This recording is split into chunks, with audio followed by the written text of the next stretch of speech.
Hi everyone! Welcome to another 5 minutes of British literature to help with this week's reading. Let's talk about the rise of the middle and working classes. During the 12th and 13th centuries, England experienced an increase in urbanization. Towns and cities steadily sprang up all over the country, which enabled those areas to support a wider variety of craftsmen, tradesmen, and merchants. England's economy remained primarily agricultural for centuries, but in the later Middle Ages, the country saw a lot of economic diversification that paved the way for more manufacturing, more trade, and stronger economic ties among the English and between the English and the rest of the world. This congregation of merchants and craftsmen helped shape England's medieval culture. In the 13th and 14th centuries, craft guilds proliferated in the larger cities. These organizations gave craftsmen and tradesmen a framework in which to regulate their line of work and a community in which they could network and socialize with each other.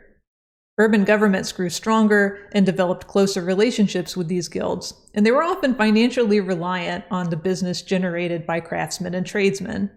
Local governments often approved changes to guild rules, enforced guild regulations, instituted licensing fees to do business within the city, and issued fines for breaking guild rules.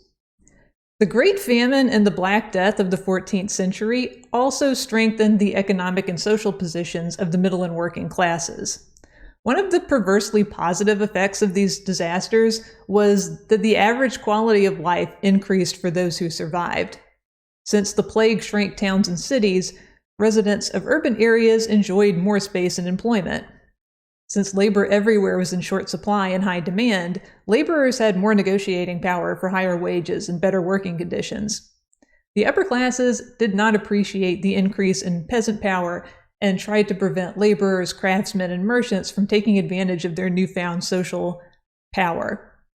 They passed laws to cap wages, to freeze contracts, and to prohibit English people from below a certain rank from purchasing certain luxury goods, regulations known as sumptuary laws. The tensions between the aristocratic and working classes grew so intense in the southern regions of England that laborers formed an army in 1381 and marched on London to demand relief from taxation and an end to serfdom, an uprising known as the Peasants' Revolt, or Wat Tyler's Rebellion. The rebellion lasted for months, and by the time it was finally suppressed, over 1,500 rebels were dead, including the leaders.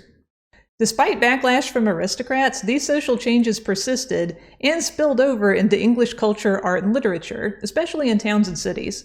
The population density of cities and towns meant that these areas could sustain larger and more complex community initiatives, and the prosperity of the middle classes meant that they had more wealth to devote to community development, the arts, and of course the church. In larger cities, craft guilds produced elaborate street plays that focused on Bible stories, church doctrine, and character education lessons for lay people. These mystery plays were very popular. They tended to involve multiple acts and above-average production values, and the performances sometimes spanned the whole city, like a story-driven parade.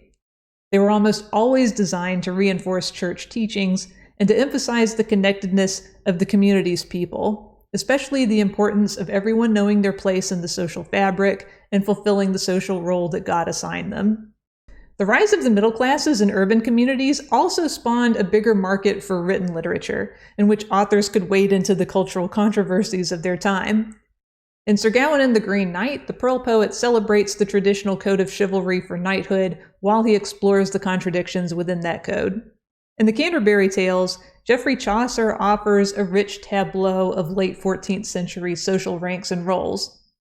He includes stories from practically every available genre and characters from almost every walk of medieval life, and he jams them into one literary space where they can laugh, argue, and get to know the conditions of each other's lives, like a medieval version of the real world. He also includes his own subtle social commentary that literary scholars debate to this day. Is Chaucer mocking the social conventions of his time, or is he mocking those who disregard their social duties? Is he criticizing the social institutions of his world, or is he criticizing those who failed to uphold them? However you choose to interpret them, all these works contain an important common thread: the interdependence of people within a society. In this era, we see the metaphor of the body social come into popular use. The English of this period tended to see their communities as akin to a human body, in which everyone is connected and everyone needs to play their proper part in order for the body to function. Writers from Chaucer to Margery Kempe to the Pearl poet build their works on this concept of society. As a result, they were often willing to criticize those who abused their positions or violated the public trust, but usually ended up reinforcing the prevailing social conventions and power dynamics of their world. Thanks for watching, and do look back at the video on the Black Death for this week as well.